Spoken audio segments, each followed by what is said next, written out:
What's up, guys? My name is Cassandra Golden. I am your club dietitian, and today I'm going to talk to you about portion sizes, which is a very important factor in weight loss.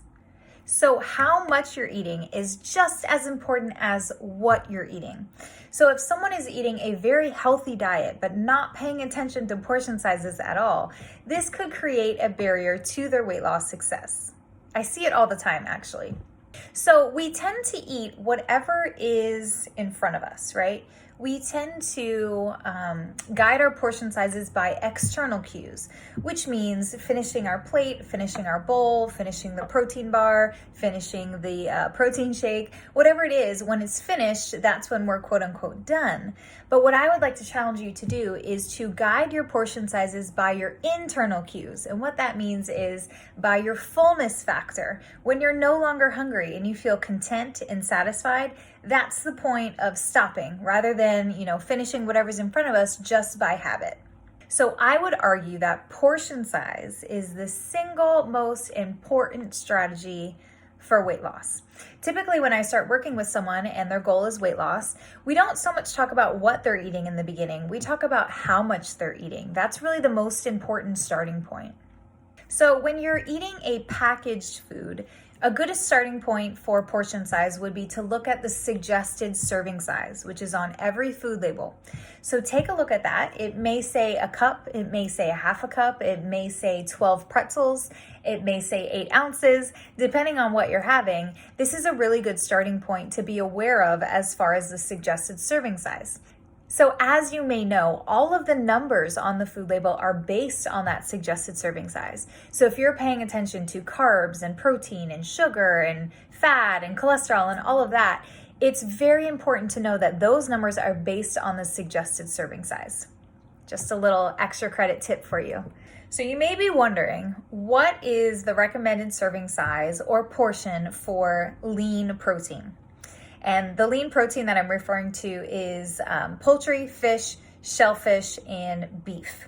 So the recommended portion size for those things is 3 ounces.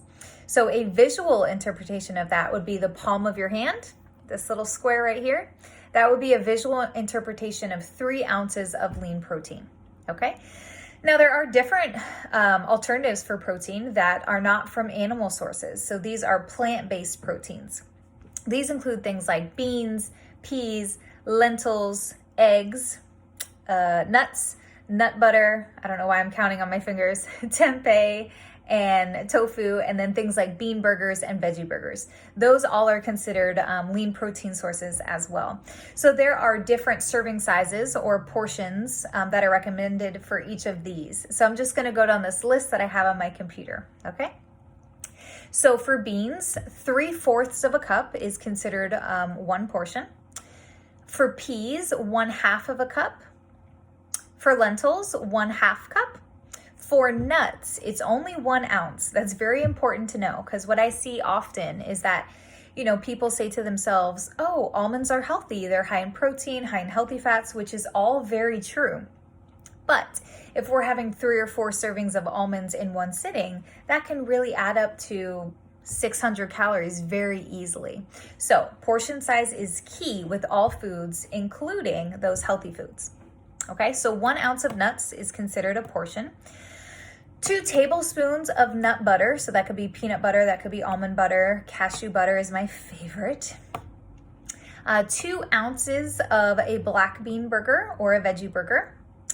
3 ounces of tempeh and 4 ounces of tofu. Those are the portion sizes, separately, not together. And then 3 eggs is considered 1 lean protein source. But what I would recommend is to do 2 of them with the egg yolks and 1 with just the egg whites. So you have a good variety with not an overabundance of egg yolks. Okay, so that's the recommendation for lean protein. So remember, 3 ounces if it's coming from an animal source, and then the plant-based protein, each one of them have their own recommended portion sizes. All right, so the next portion size I want to go over with you is whole grains. Whole grains is a wonderful source of fiber. Fiber is so miraculous. Fiber is what I would call, I don't want to say the best nutrient in the world, but it's up there. So 1 serving of grains is approximately 15 grams of carbohydrates. That's one way to kind of remember what 1 serving is, 15 grams of carbs. So that could be 1 slice of bread, or if it is like a light bread, it would be 2 slices. But it would say on the food label.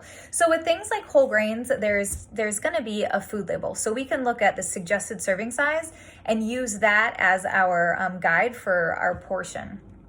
But I'll just go through the list anyway. So 1/2 of a bagel is typically 1 serving. So that's important to know because nowadays bagels they're huge. So we may choose the whole grain one or the 100% whole wheat, feel really good about it. We're gonna put almond butter on it. It's gonna be a delicious, healthy breakfast. But just know that half of that bagel is 1 serving, 1 portion. So again, it's just another example of these healthy foods. They're very nutritious, but we still have to be mindful about the portion size. Okay. So I won't go down the whole list because we can just look at the food label and see what the suggested serving size is for those. Okay, so next we have starchy veggies and legumes. So these also provide a source of carbohydrates, as most people are aware. So the starchy veggies, I encourage people to really pay attention to the portion size. But when it comes to a non-starchy vegetable like spinach, for example, I would never require someone to count out spinach leaves unless they have some sort of underlying condition where we need to pay attention to leafy greens and things like that, because there are some cases.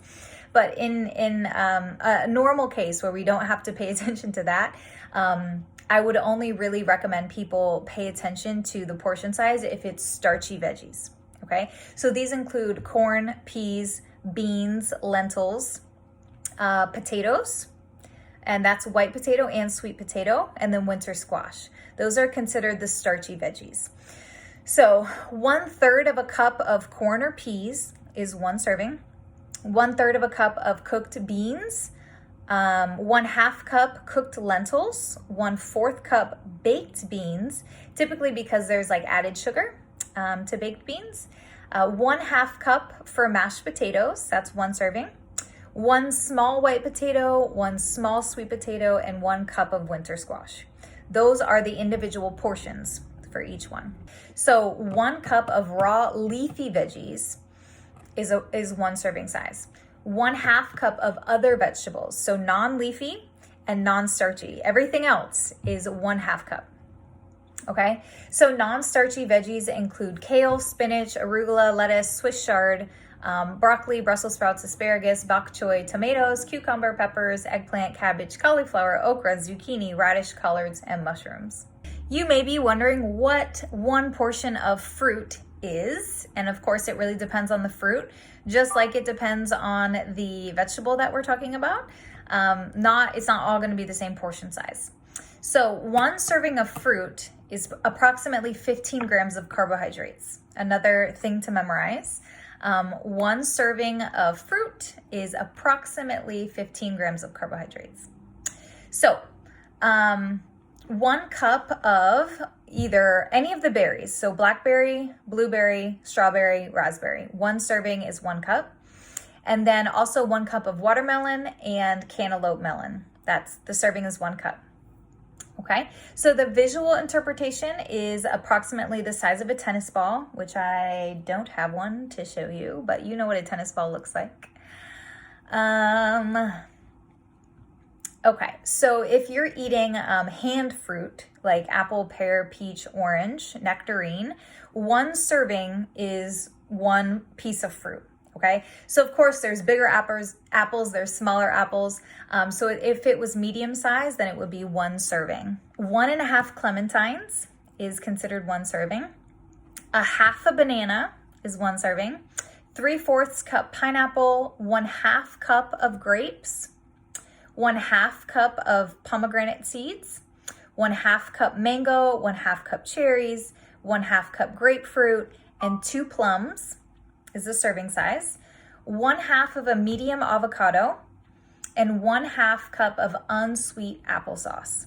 Okay, so you may want to re-listen to this video again if you're looking for a specific fruit and want to know the proper portion size, because they're all different, okay?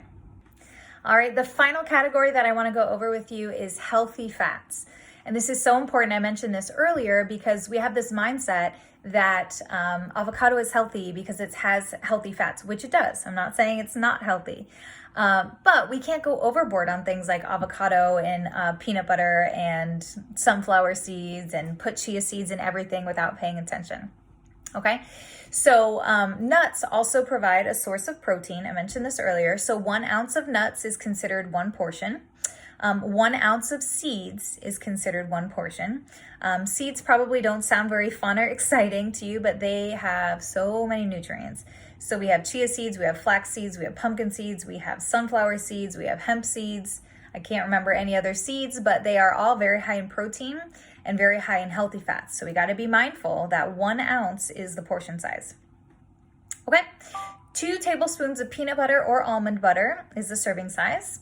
I said this already, 1/2 of a medium avocado. It's also part of the vegetable group.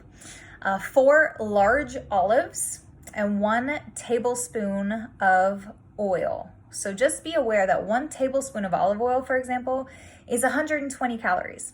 So if we're saying, oh, olive oil, it's so good for me, which it is, and we just douse it on our salad, we could have put 400 calories on our salad with a healthy intention, but not realizing that that could really set us back for our weight loss goals, because now we're going way above our calorie needs.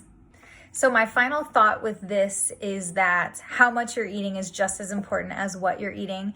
The very first step when I work with someone as far as weight loss goes is to pay attention to portion sizes, pay attention to how much you're putting in front of you, because typically people are going to finish whatever's in front of them. So if we're putting just an amount that we just don't need, like way too much in front of us, it kind of, can lead to overeating very easily. So if you have any questions, of course, my name is Cassandra Golden Sampson. Sorry, I just got married. I'm not used to my last name yet. And I hope that you guys have a wonderful rest of your day and stay healthy.